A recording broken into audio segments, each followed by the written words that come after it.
An open letter to my daughter.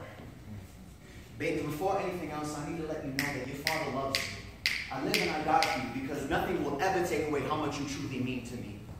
I'm writing this because it will teach you the things that took me forever to learn. Every person has a story that you will never be able to see unless they want you to. Something that took forever for me to learn about your mother. She's beautiful in the way that a smile could melt the most frozen of hearts. Beneath the beauty I wrote a million poems about was a girl who was robbed of so much at a young age that it took her forever to come to grips with what was lost before she could learn how to fight back. Your father, on the other hand, is a hard-headed human being who struggles with the idea that he has to do everything to avoid making the same mistakes that his family did. Your mother and I met at a crossroads from past that left us with more scars than we cared to admit, and we were never the perfect match, but something always pushed us together no matter how far apart we pushed one another. There will always be two sides to every story. But the difference between me saying that and the way that you're going to hear it is that I'm not going to say it's as simple as defining which side was right versus which was wrong.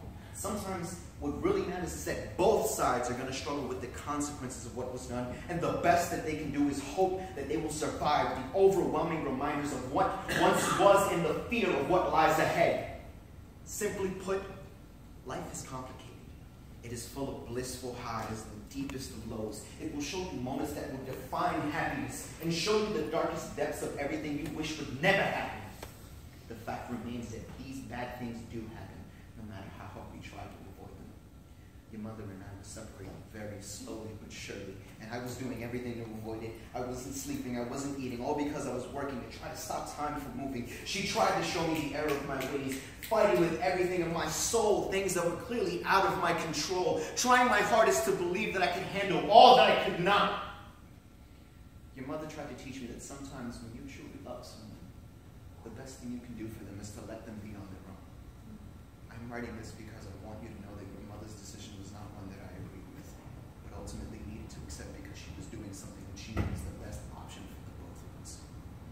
I'm writing this letter because I cry tears of joy every night that I see you in my dreams and embrace you with all the love I wish I could have given you. I'm writing this because it's been a year since I spent countless nights wondering what kind of father I could have been, wondering if I was really ready for you, wondering whether or not you would look more like me or like your mother, wondering if I really could have been able to protect you from the world. A whole year since you were taken from the world before you drew your first breath. I'm writing this because I need you to know that your mother and I are doing everything we can to become the people who will be ready to give the possibilities of your brothers and sisters the life that we could not have given you. Whether or not we'll be together when that happens, only time is going to tell. I write this letter to remind you that every day, no matter how much time passes, no matter what happens, your mother and I will love you